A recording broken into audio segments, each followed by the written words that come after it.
오늘 본문은 예수님이 재판을 받으실 때에 벌어졌던 여러 가지의 상황들 중에서 주님의 제자 2명, 이 제자 2명의 모습을 우리가 지금 27장을 읽었죠.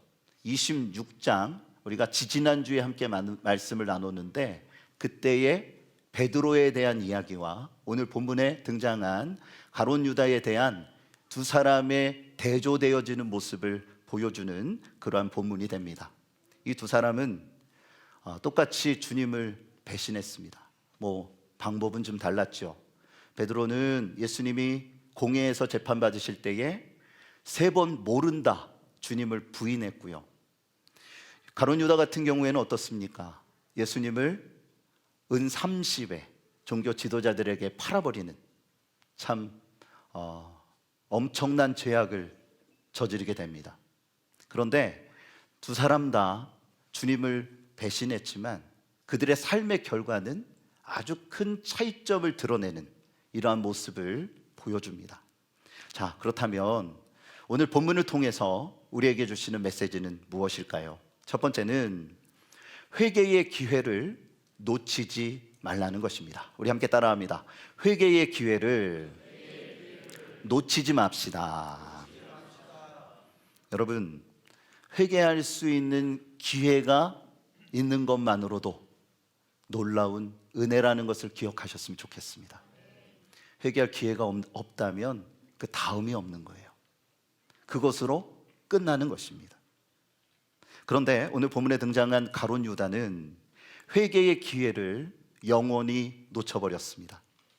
유월절 마지막 식사 때에 주님은 제자들에게 배신자가 너희들 중에 있다, 이렇게 아주 굉장히 충격적인 말씀을 주십니다.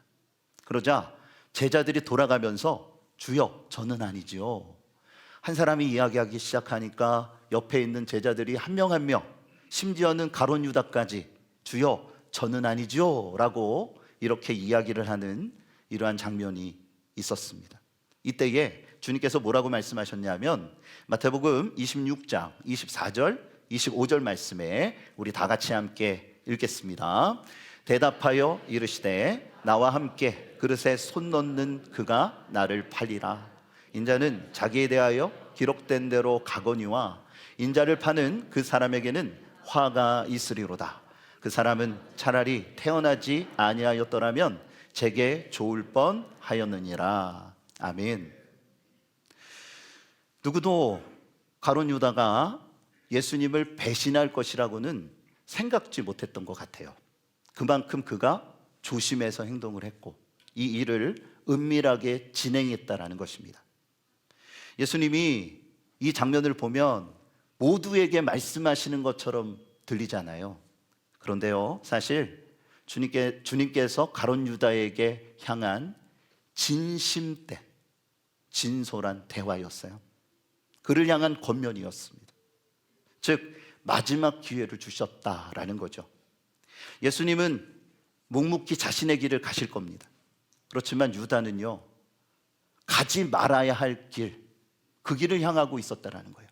그렇기 때문에 예수님께서는 그 길이 잘못된 길이니 돌이키라, 그렇게 말씀을 하셨던 거죠. 그런데 유다가 알아차렸을까요? 그 말을 알아차리지 못합니다. 그는 결국 겟세마네 동산에서 예수님을 종교 지도자들에게 팔아 넘기고요, 이러한 엄청난 죄를 짐으로 인해 돌아가는 상황을 그가 관망하다가 결국 몹시 후회하는 상황에 이르게 돼요. 오늘 본문 3절에 그가 어떠한 후회를 하냐면 우리 다 같이 함께 읽겠습니다. 그때에 예수를 판 유다가 그의 정죄됨을 보고 스스로 뉘우쳐 그 은 30을 대제사장들과 장로들에게 도로 갖다 주며. 아멘. 자, 여기에서 유다가 스스로 뉘우쳤다 기록하고 있습니다. 이 원어적 의미는 뭐냐면 후회하고 애석해 했다라는 뜻입니다. 내가 왜 이런 행동을 했을까? 이것은 잘못된 판단이었구나. 그러면서 이 자기 스승을 판 이러한 모든 상황, 어떻게 돌이킬 수 없는 이 모든 모습들을 바라보며 상당히 슬퍼했다. 이렇게 기록을 하고 있는 거죠. 다시 말하자면 진정한 회개를 통해 구원에 이르기에는 조금 모자란 상태였다는 거예요. 스스로 뉘우쳤다 하지만 이것은 회개가 아니라는 것입니다. 결국 그는 어떻게 합니까? 그의 인생을 목매어 마감합니다. 자살했어요. 그리함으로 영원히 회개할 기회조차 버렸다라는 것입니다. 여러분, 유다의 이러한 모습들을 바라볼 때 우리가 무엇을 느낄 수 있습니까?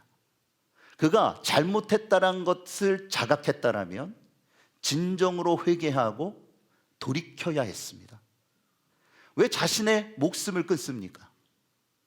엄청난 잘못과 죄를 저질렀다 할지라도 이것을 회개하며 부활의 주님을 만났다면 그는 새로운 인생, 하나님이 원하시는 그 길로 나아갈 수 있었을 것입니다.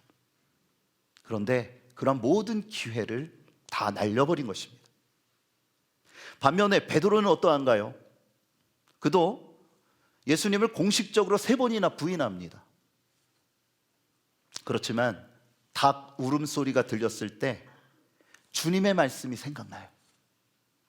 그래서 심히 통곡하는 그 모습을 보게 됩니다. 마태복음 26장 75절 우리 다 같이 함께 읽겠습니다. 이에 베드로가 예수의 말씀에 닭 울기 전에 내가 3번 나를 부인하리라 하신 밖에 나가서 심히 통곡하니라. 아멘. 여러분, 주님의 말씀이 생각나는 사람이 복이 있는 사람이에요. 내가 잘못할 수도 있고 삶에 있어서 나도 모르게 실수할 수도 있습니다. 안타까운 모습이죠.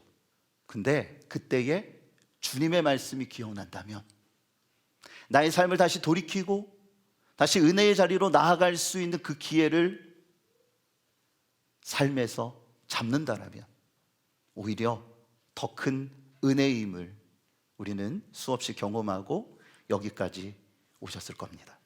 여기에서 성경에서 이야기하는 회개라는 의미는 뭐냐면 잘못을 뉘우치고 마음을 완전히 돌이키는 것을 이야기합니다. 잘못된 길로 가잖아요.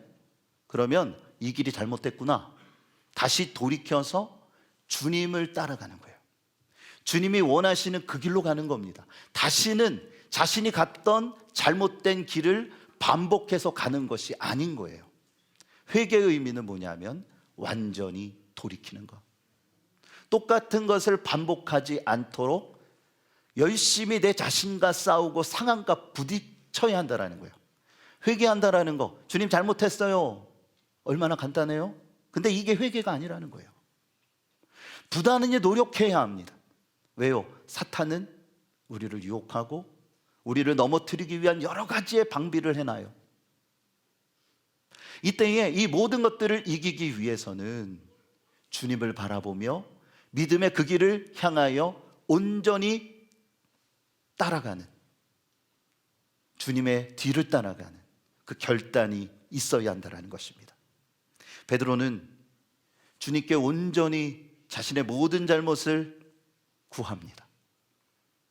예수님께서, 부활하신 주님께서 이 베드로를 만나시잖아요. 그리고 그에게 묻잖아요. 3번이나 요한의 아들 시몬아, 내가 나를 사랑하느냐? 그때 3번째에 그가 또 울먹입니다. 제 별명이 울보라면서요. 여러분, 우는 게 이따 나중에 말씀드리지만 어떻게 우느냐가 중요한 거예요.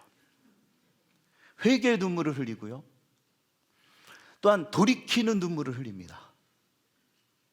그 눈물이 그에게 은혜가 됐어요. 그래서요, 주님의 용서를 받고 회복되어 초대교회의 중추적인 인물로 세워지게 됐다라는 겁니다. 그렇지만 가룟 유다는 그것을 깨닫지 못했어요. 정말 하나님께서 주신 은혜 속에 다시 일어나고 변화될 수 있는 그 기회를 놓쳐버렸습니다. 여러분, 이 차이가요, 삶에 있어서 엄청난 결과로 매듭지어지게 됐다라는 것입니다. 그러기에 회개할 기회가 있는 것만으로도 뭐라고요? 은혜라는 것입니다. 여러분, 그 기회를 놓치지 마세요.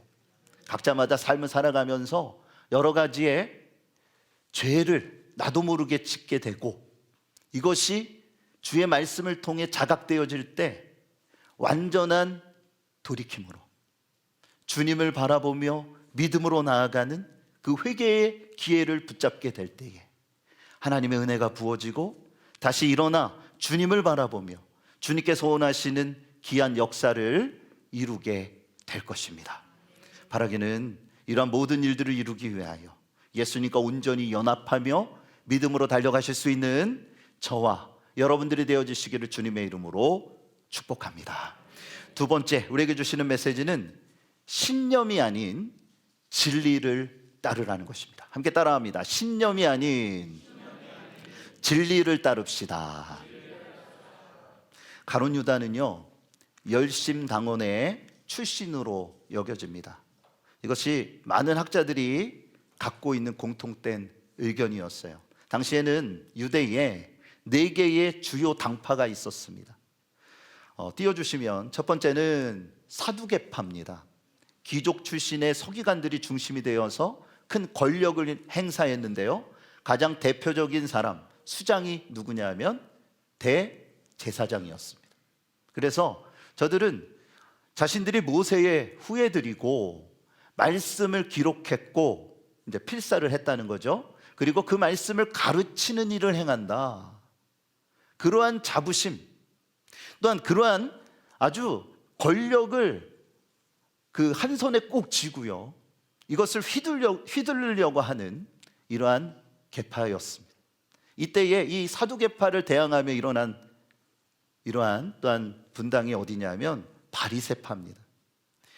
중산층의 신흥 재력가들이 모여서 그들이 분리주의 운동을 펼쳐요. 분리주의가 뭐냐면 거룩하게 살아간다.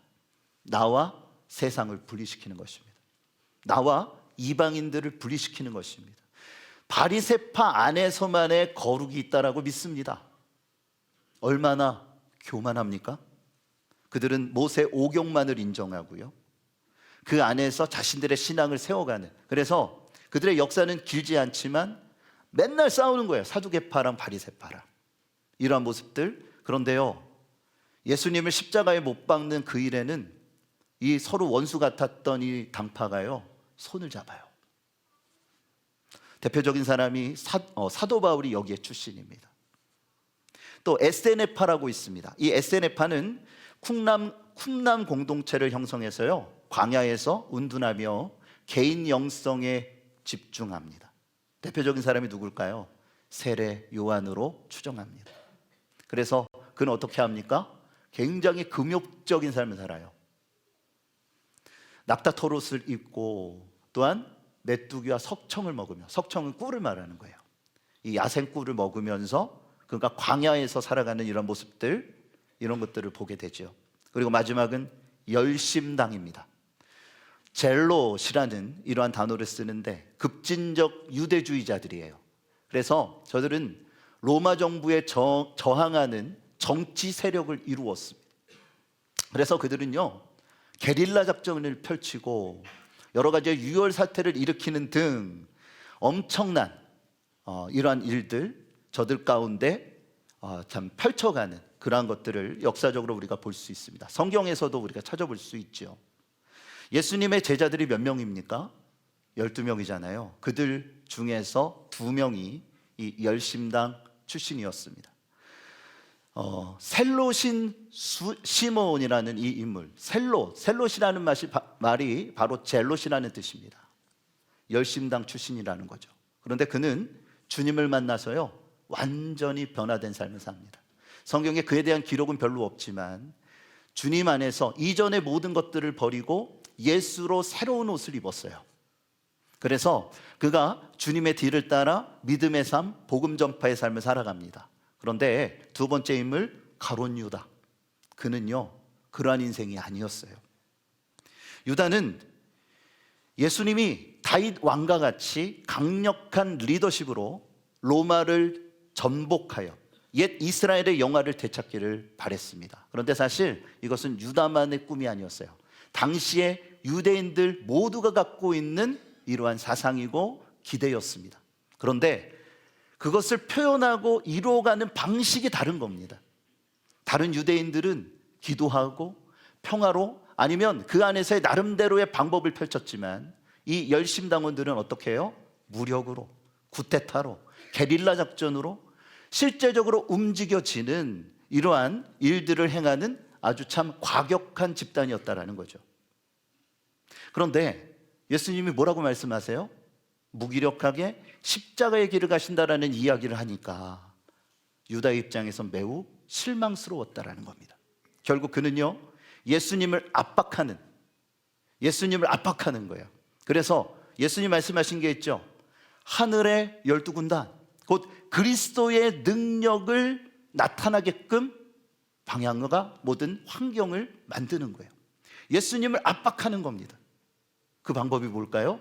주님을 배신해서 군인들에게, 종교 지도자들에게 예수님을 팔아 넘기는 겁니다. 이러한 압박되어지는 작전이 통한다면 예수님께서 하늘의 능력으로 이 로마를 전복시키지 않겠는가? 그가 최후의 결단을 행하게 되고 그 수단으로 배신을 이용했다는 겁니다. 그런데요, 주님이 공회에서 어떻게 돼요? 지난주에 나눴던 말씀, 신성모독죄로 사형을 언도받으시잖아요. 그리고 로마, 곧 빌라도에게 넘겨주시는, 오늘 본문의 1절에서 3절이 그거 아닙니까? 빌라도에게 넘겨지는 그 장면, 이것을 보면서요, 내가 기대했던 모습이 이것이 아닌데, 내가 지금 바랬던 모습이 이것이 아닌데 후회했다라는 것입니다. 그것을 후회한 거예요. 그래서 어떻게 합니까? 은 30을 종교 지도자들에게 갖다 줍니다. 여러분, 옛날에 그런 말씀들이 많이 전해졌던 것 같아요. 돈에 눈이 멀어서 유다가 예수님을 팔았다. 아니에요. 그가 갖고 있는 신념이 있었어요. 열심당원들이 갖고 있는 신념이 있었어요. 은 30은 노예의 이러한 매매의 금액이에요. 율법에 정해진. 이 이야기는 뭐냐면 종교 지도자들이 예수님을 그렇게 욕보였다라는 거예요. 유다는 돈에 관심이 없었어요. 자신이 이루고자 하는 그 신념을 따랐다라는 것입니다. 그러면서 뭐라고 말합니까? 4절 5절 말씀에 다 같이 함께 읽겠습니다. 이르되 내가 무죄한 피를 팔고 죄를 범하였도다 하니 그들이 이르되 그것이 우리에게 무슨 상관이냐? 내가 당하라 하거늘 유다가 은을 성소에 던져놓고 물러가서 스스로 목매어 죽은지라. 아멘. 가론 유다의 후예, 정치적으로 봤을 때는 매우 무의미했다라는 겁니다. 왜요? 종교 지도자들은 어떠합니까? 그것이 우리와 무슨 상관이냐? 내가 당해라. 다시 이야기해서요, 이젠 돌이킬 수 없다.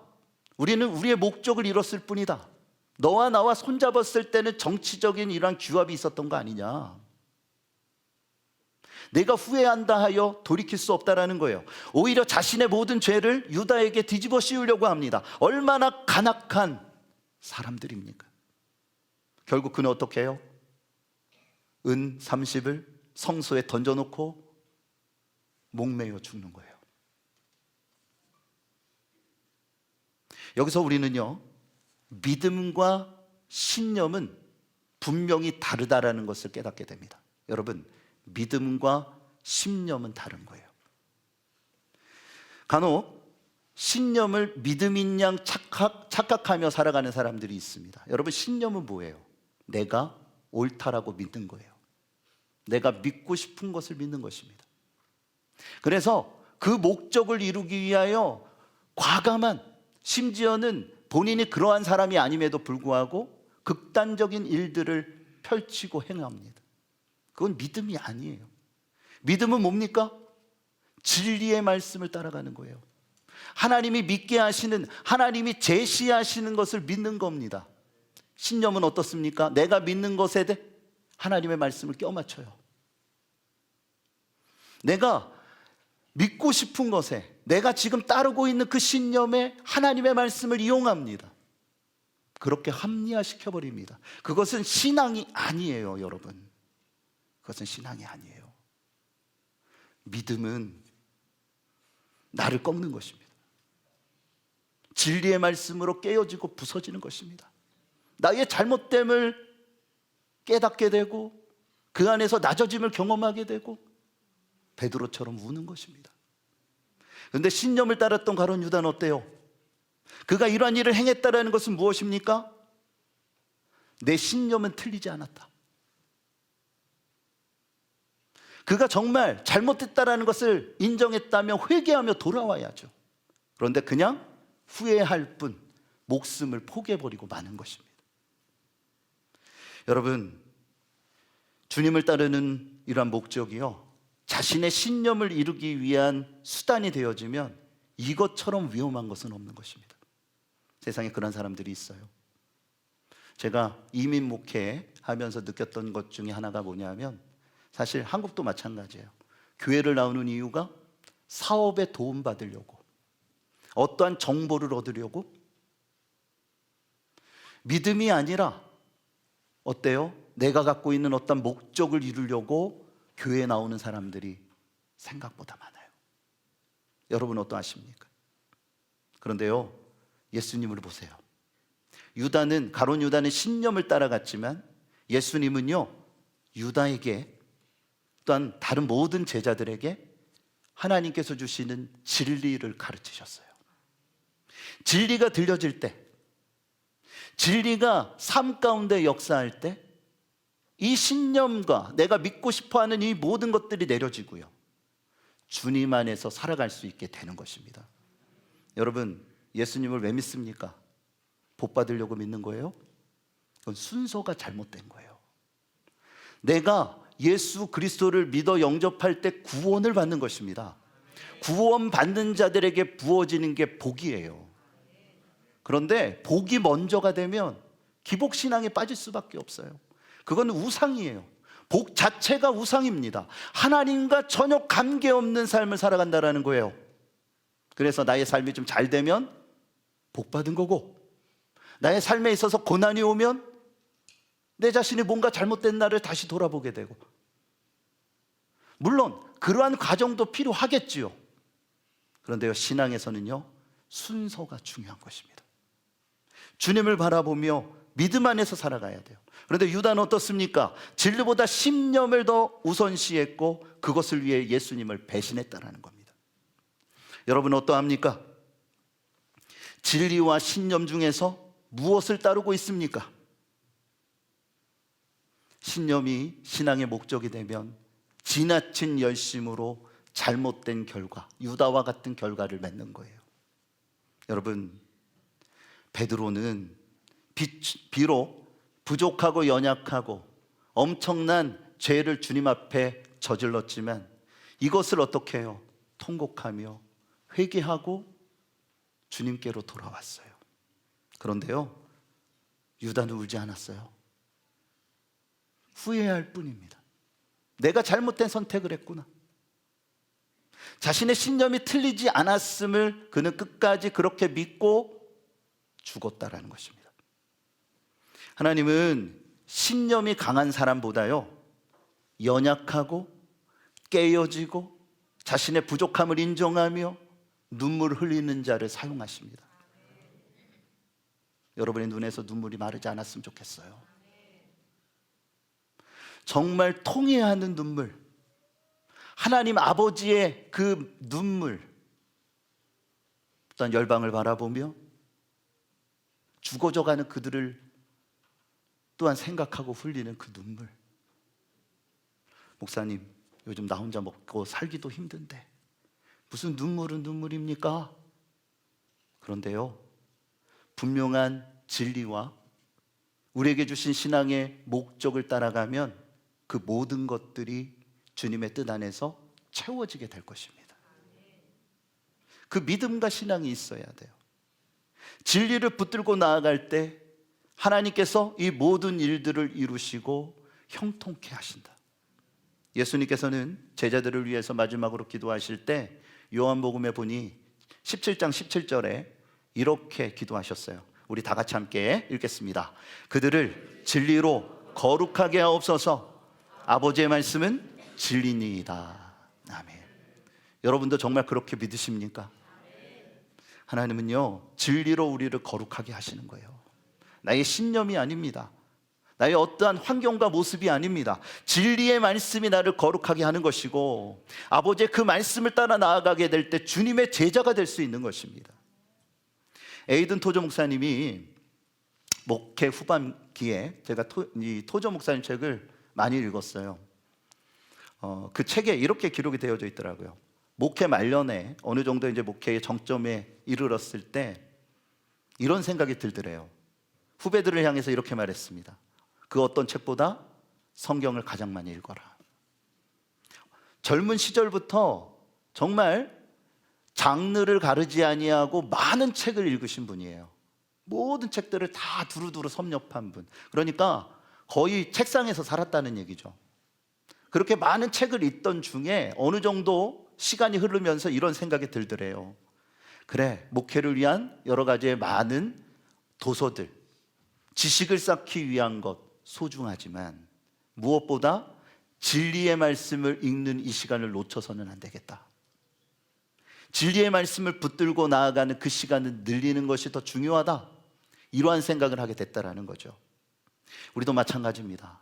여러분의 삶에서요, 여러 가지 많은 일들이 있으실 거예요. 하루의 시간이 여러분 어떠한 스케줄로 돌아가십니까? 그 가운데서 하나님의 말씀을 묵상하고 그 말씀 붙들고 기도하는 시간이 조금 더 많아지시기를 바랍니다. 언제요? 어떻게? 어제보다 오늘이 더 많아지셨으면 좋겠어요. 우리의 신앙이 더욱더 깊어져야 합니다. 우리의 신앙이 주님 앞에서 더욱더 단단하게 세워져야 합니다. 베드로처럼 진리의 말씀을 붙들고 나아갈 때 하나님께서 주시는 그 은혜의 파도가요, 세상에서 주는 그 기쁨보다 더 큼을 느끼게 될 것입니다. 세상에서 느낄 수 없는 그 만족감이 그 진리의 말씀을 통해 우리 가운데 부어짐으로 우리의 신앙이 성장하고 믿음은 더 커질 것입니다. 여러분, 가룟 유다와 같은 후회를 행하는 인생이 되어지지 않으시기를 바랍니다. 정말 주님 안에서 베드로와 같이 예수님을 따라가는 복된 삶, 복된 신앙의 모습이 되어지시기를 예수 그리스도의 이름으로 축복합니다.